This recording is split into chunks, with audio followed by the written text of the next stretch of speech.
রমজান মাসে আমি যদি একবার সুবহানাল্লাহ বলি, আল্লাহ তাআলা আমার আমলনামায় 70 বার সুবহানাল্লাহ বলা সওয়াব দান করবেন। এই রমজান মাসে যদি আমি একবার আলহামদুলিল্লাহ বলি, আল্লাহ তাআলা আমার আমলনামায় 70 বার আলহামদুলিল্লাহ বলার সওয়াব দান করবেন। শুধু তাই নয়, এই রমজান মাসে যদি আমরা একটা নফল ইবাদত বন্দেগী করি, আল্লাহ তাআলা 70টা নফল ইবাদত বন্দেগী করার সওয়াব দিয়ে দিবেন। তেমনি করে যদি এই রমজান মাসে একটা সুন্নতের উপর আমল করি, আল্লাহ তাআলা ওই সুন্নতকে ফরজ সমতুল্য করে সওয়াব দান করবে।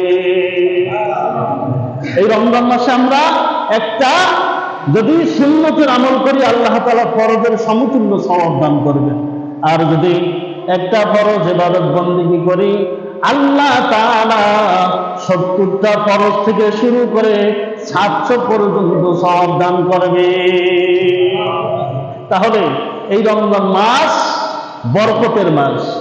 এই রমজান মাসকে আল্লাহ তাআলা বিশেষ করে আল্লাহর নবী মুহাম্মদ রাসূলুল্লাহ সাল্লাল্লাহু আলাইহি ওয়াসাল্লাম বলেন, কোন আল্লাহ তাআলার বান্দা যদি ঈমান অবস্থায় সওয়াবের আশায় এই মাহে রমজানের রোজাগুলো রাখে, আল্লাহ তাআলা তার পিছনের জিন্দেগীর সব গুনাহগুলো ক্ষমা করে দিবে। ঈমান অবস্থায়, কি অবস্থায়? ঈমান অবস্থায় যদি আমরা এই রমজান মাসের রোজাগুলো রাখি, তাহলে আল্লাহ তাআলা আমাদের পিছনের সব গুনাহগুলো ক্ষমা করে দিবেন। এই জন্য রমজানের রোজাগুলো আমাদের জন্য রাখা কি ফরজ। রমজানের রোজা যেই রকম রাখা আমাদের জন্য ফরজ, আল্লাহর নবী মুহাম্মদুর রাসূলুল্লাহ সাল্লাল্লাহু আলাইহি ওয়াসাল্লাম বলেন, তারাবিহ নামাজ তোমাদের জন্য পড়া সুন্নাত। এই সুন্নতকে ছেড়ে দেওয়া যাবে?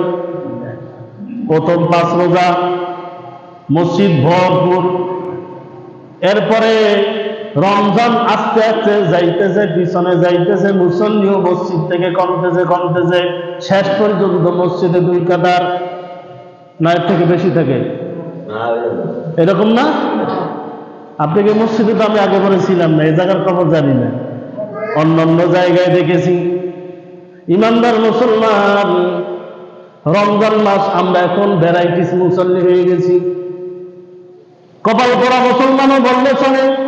গত রমজান যাওয়ার পর থেকে এই রমজান শুরু হওয়ার আগ পর্যন্ত এই দুনিয়ার জমিনে অনেক মানুষ এখনো আছে, এখন পর্যন্ত টুপিটা হাত দিয়ে ধরে নাই।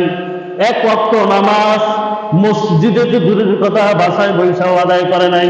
জুমার নামাজ তো দূরের কথা, জুমার নামাজ আদায় করে নাই। এইরকম কপাল পোড়া মুসলমান দুনিয়ার জমিনে আছে। দেখেন, বাসায় বৈশা আবার ফতুয়া দেয়, ইবলিস যেই জায়গায় সেজদা করেছে ওই জায়গায় আমরা সেজদা করি না। কত বড় কপাল পোড়া মুসলমান! ইবলিস এমন কোন জায়গা নাই যেখানে সেজদা দেয় নাই। যেখানে ইবলিসে সেজদা দিয়েছে ওইখানে আমি কিভাবে সেজদা দেব? কিছু কিছু মুসলমান আছে, আল্লাহ তাআলা হজের সুযোগ দিয়েছে, হজ করতে গেছে, হজ করার পর আইসা এখন আর সে নামাজ পড়ে না। তাই আমার গুনাহ তো সব মাফ হয়ে গেছে, আমি তো এখন নিষ্পাপ হয়ে গেছি, আমার সব গুনাহ মাফ হয়ে গেছে, আমার আর কোনো কিছু লাগবে না। এরকম মুসল্লি অভাব নাই। রোজাদারদের মধ্যে অনেক রোজাদার এইরকম রয়েছে, প্রথম দিক দিয়ে 1টা 2টা 3টা রোজা থাকে, মাঝের খানে যাই আবার 1টা 2টা থাকে, শেষে যাই আবার 1টা 2টা থাকে। তাই হুজুর আমি শুরুতেও আছি, মাঝেও আছি এবং শেষেও আছি। যেমন করে এক ইমাম সাহেবকে দাওয়াত দেওয়া হইল, ইমাম সাহেব বাসায় গেল, খানা পিনা খাইতে যাবে, এমনি সময় বাড়িওয়ালাকে জিজ্ঞেস করলো যে ভাবি ভাই কই? সে তো একটু বাজারে গেছে, সে ইফতারি করবে না, সে রোজা রাখে না। কেন, আপনাকে যখন দাওয়াত দিতে গেছে তখন আপনি জিজ্ঞেস করেন নাই? হ্যাঁ জিজ্ঞেস করছি। সে তো বলছে যে আমার জীবনে ইতিহাসে কোনো নাই যে আমি কোনোদিন রোজা ভাঙছি। ভাই সে ঠিকই কথা বলেছে, সে তো রোজাই থাকে না, ভাঙবে কি? সে তো রোজাই থাকে না, কি ভাঙবে? এখন হুজুরে জিজ্ঞেস করে, ভাবি আপনি কি রোজা থাকেন? হুজুর আমি শুরুতেও আছি, মাঝেও আছি, শেষেও আছি। পাশে আর এক মহিলা, পাশাপাশি তো এখন মহিলাদের ঝগড়াঝাটি একটু বেশি হয়, পাশাপাশি যাদের ঘর। তাই হুজুর ইনি শুরুতে একটা থাকে, মাঝে একটা থাকে, শেষে গিয়ে একটা থাকে, মাঝের গুলার কোনো খোঁজ খবর নাই।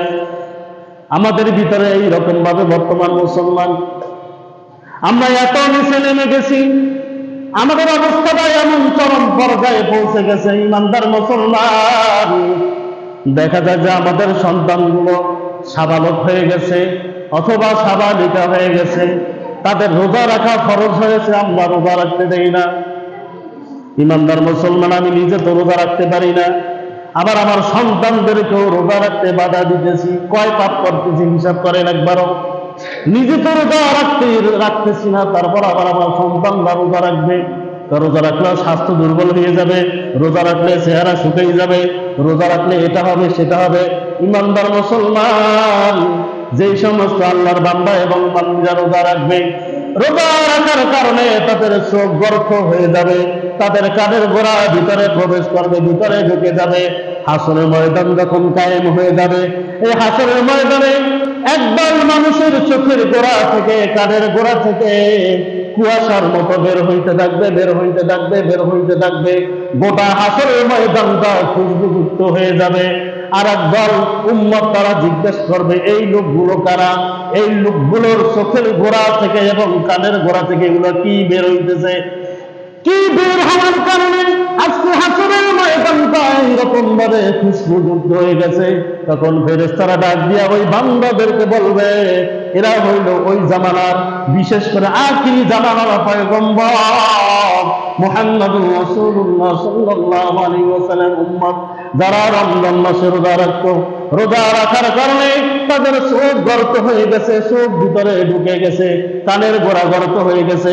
আল্লাহ তাআলা এদের প্রতি এতটা খুশি হয়েছেন, আল্লাহ তাআলা এই খুশি হওয়ার কারণে তাদের চোখের গোড়া থেকে এবং কানের গোড়া থেকে খুশবু বের করে গোটা হাসরের ময়দানটা আল্লাহ খুশবুমুক্ত করে দিবে।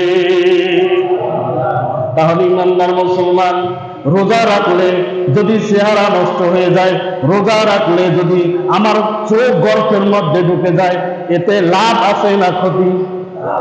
লাভের অংশ বেশি না কম? ইমানদার মুসলমান, আমাদের একটু গর্ব করা উচিত। মুসলিম হিসাবে আল্লাহ তাআলা আমাদেরকে কতটা সুযোগ দিয়েছেন, কত সুযোগ দিয়েছেন। ইমানদার মুসলমান, আল্লাহ তাআলা যদি আমাদেরকে এইরকম ভাবে সুযোগ দেন, এই সুযোগ আমাদের হাতছাড়া করা উচিত না। বিশেষ করে যারা রোজাদার ব্যক্তি, বিশেষ করে মুমিন এবং রোজাদার, এদের ভিতরে আল্লাহ তাআলা দুইটা আনন্দের সময় রেখেছেন। মুমিন এবং রোজাদার, এদের আল্লাহ তাআলা দুইটা আনন্দের সময় রেখেছেন।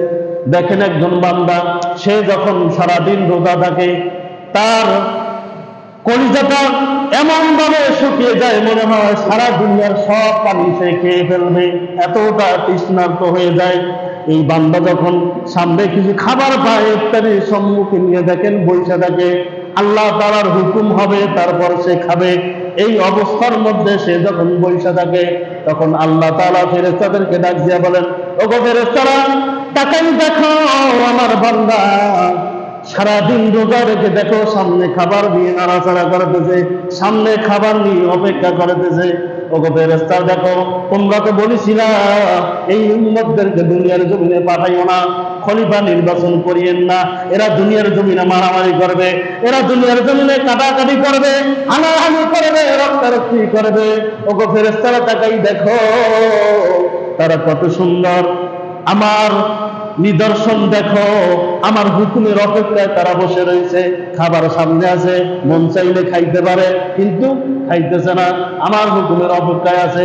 যখন মুয়াজ্জিন আল্লাহু আকবার, আল্লাহু আকবার বলে আযান দেয়, যখন সূর্যটা ডুবে যায়, দেখো আমার হুকুম হওয়ার সঙ্গে সঙ্গে তারা ইফতার করে। দেখো তারা কতটা সুশৃঙ্খল, আমার হুকুমকে কত তাড়াতাড়ি করে, তারা কতটা আমার হুকুমের অপেক্ষায় বসে রয়েছে, তারা খাইতে পারে, খায় না।